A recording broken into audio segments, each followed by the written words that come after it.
RS brothers లో ఆషాఢం KG sale మళ్ళీ మొదలైంది. మరెన్నో క్రేజీ ఆఫర్స్ ఖైదీ చేయండి ఆర్ఎస్ బ్రదర్స్.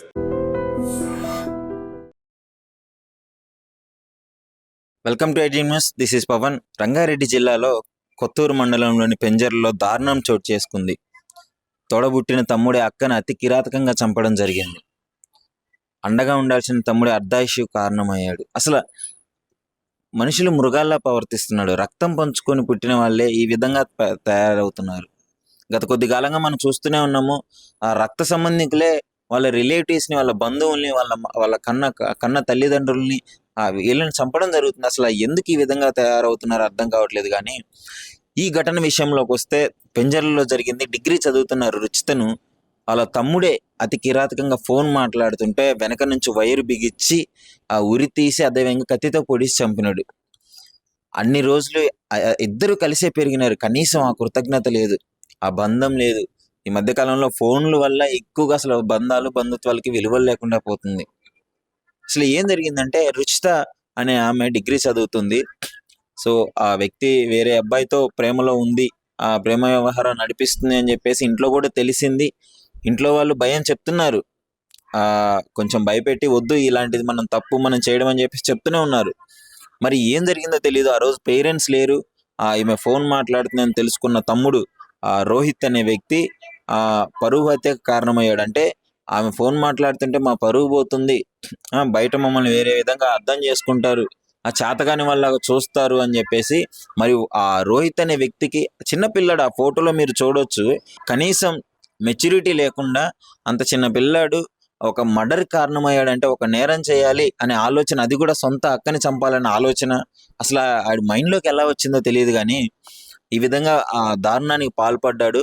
అక్కని గొంతు బిగించి, వైరు గొంతు బిగించి కత్తితో పొడిచి చంపినాడు. అసలు అంటే కన్న తల్లిదండ్రులు లేని సమయంలో ఈ విధంగా అట్లీస్ట్ వాళ్ళు ఉంటే కాపాడే ప్రయత్నం చేసేవాళ్ళేమో.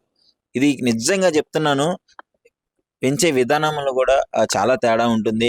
ఈ చిన్నప్పుడు మొత్తం వాళ్ళు ఇష్టం వచ్చినట్టు వదిలేసి ఎవరు ఫ్రెండ్స్తో తిరుగుతున్నాడు ఏం తెలియకుండా, ఇప్పుడు ఏ ఫ్రెండ్ సర్కిల్ లేకుండా ఈ విధంగా చేస్తాడా? ఇలాంటి ఆలోచన వస్తుందా?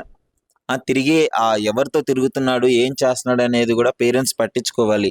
ఈ విధంగా ఇంత దారుణంగా తయారయ్యాడంటే, ఇప్పుడు అక్కని చంపినవాడు రేపు పేరెంట్స్ని చంపడు అన్న గ్యారంటీ ఏంటి?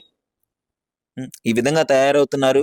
అసలు ఒక్కరికి కూడా బంధాలు బంధుత్వాలు అనే విలువలు లేవు. ఫోన్లు వచ్చిన కాడ నుంచి కాలేజ్ జరుగుతున్న తను ఫోనే, ఈ చిన్న అబ్బాయికి ఫోనే, చిన్న పిల్లగాళ్ళకు కూడా ఫోన్లు ఇచ్చి కనీసం ఫ్యామిలీ మెంబర్స్తో టైం స్పెండ్ చేయక ఇలాంటి దారుణాలన్నీ చోటు చేసుకుంటున్నాయి. ఎందుకంటే ఆ ఫ్యామిలీ మెంబర్స్తో కొంత సమయాన్ని గడిపినప్పుడు ఆ బాండింగ్ అనేది పెరుగుతుంది, అర్థం చేసుకోగలరు ఒకరినొకళ్ళు.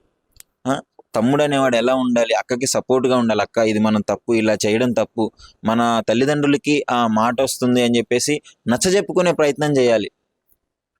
కానీ ఇప్పుడు జనరల్గా ఒక ఆడపిల్లకి, చిన్న పిల్లాడైనా సరే, ఒక తమ్ముడిని కానీ ఎవరైనా ఒక అబ్బాయిని తోడిచ్చి పంపిస్తారు, ఎందుకంటే అండగా ఉంటారు, సపోర్ట్గా ఉంటాడు అని చెప్పేసి.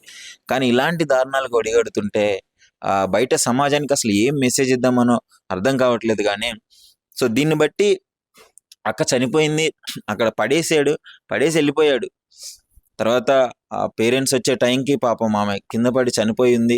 అసలు కదలట్లేదు, ఏం లేదు. వెళ్ళి వెంటనే పోలీసులకి ఇన్ఫామ్ చేశారు, హాస్పిటల్కి తీసుకెళ్లారు పోస్ట్ మార్టం విజువల్స్ కూడా మీరు చూపడచ్చు. పాపం అక్కడ ఉన్న కాలనీ సభ్యులంతా వచ్చి ఎంతో బాధను వ్యక్తం చేస్తున్నారు. వాళ్ళ రిలేటివ్స్, వాళ్ళ పేరెంట్స్ అయితే ఎలా వేడుస్తున్నారు. వాళ్ళ బాధకి కనీసం మనం ఎంత బాధపడుతున్నారంటే మనం అది మాటల్లో చెప్పలేము. చేతికొచ్చిన కూతురు డిగ్రీ చదువుతుంది, వాళ్ళ తండ్రి ఎన్నో కలలుగానే ఉంటారు పెళ్లి చేయాలి అని చెప్పేసి. ఇవన్నీ వాళ్ళ ఆశల మీద బుగ్గిపాలైపోయింది. అది కూడా కన్న కొడుకే అక్కను చంపడం. ఇప్పుడు వాళ్ళ బాధ ఏ విధంగా చెప్పుకుంటారు చెప్పండి? ఎవరికి న్యాయం చేస్తారు చెప్పండి?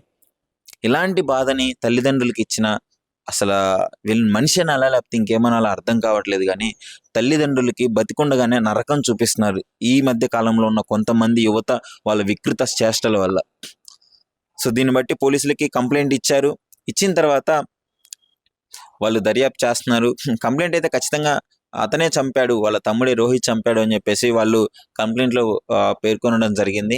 సో పోలీసు వాళ్ళు దాన్ని కూడా దర్యాప్తు చేసి ఇన్వెస్టిగేషన్ చేసి అసలు ఎందుకు చంపాడు ఏంటి అని టోటల్గా ఆ వివరాలు అయితే కనుక్కునే ప్రయత్నం అయితే చేస్తున్నారు. అసలు మీరు చెప్పండి, ఏంటి ఈ విధంగా ఎందుకు తయారవుతున్నారు? అక్క వాళ్ళ లవర్తో ఫోన్ మాట్లాడిందని చెప్పేసి అది చంపేంత తప్పు అయితే కాదు. మనం నచ్చజెప్పుకోవాలి. సరే తప్పు చేసింది నచ్చజెప్పుకొని ఈ విధంగా మాట్లాడుకొని డిస్కషన్ చేసుకొని నలుగురిలో కూర్చొని మాట్లాడుకుంటే సాల్వ్ అయ్యే ప్రాబ్లం ఇది. కానీ ఈ అతి కిరాతకంగా ఈ మధ్య అలా చంపాలన్న ఆలోచన రాకూడదు. కానీ ఈ విధంగా ఈ మధ్య కాలంలో చాలా మర్డర్ కేసులు కూడా చూస్తున్నాం. ఇలాంటివి చూసే ఈ విధంగా ప్రోత్సహిస్తున్నట్టు అవుతుంది. సో వీటిని అరికట్టాలి. ముఖ్యంగా ఆ బంధాలకి విలువలు తీసుకోవాలి. అసలు మీరేమనుకుంటున్నారు? ఇలాంటి సంఘటన పైన ఐడ్రీమ్‌తో కామెంట్ రూపంలో షేర్ చేసుకోండి మీ అభిప్రాయాన్ని. నిజంగా ప్రస్తుతం ఉన్నటువంటి సమాజం దేనికి ప్రయారిటీ ఇస్తుంది? ఆర్థిక సంబంధాల చుట్టూ మాత్రమే తిరుగుతోంది. మళ్ళీ ఎన్నికలంగానే చాలా విరక్తి కలుగుతాం. మంచి అనిపిస్తుంది కదా, లేడీస్ కూడా ఛాలెంజింగ్ జాబ్స్ చేసినప్పుడు చాలా బాగుంటది. ట్రాఫిక్ అసిస్టెంట్స్ గా నియమించిన ట్రాన్స్జెండర్స్ అందరితో సాల్యూట్ చేయించుకుంటున్నారు. ఫుడ్ డెలివరీ ఇవ్వటానికి వెళ్ళినటువంటి డెలివరీ బాయ్ అనిల్ పై కళ్ళ ముందు పిల్లని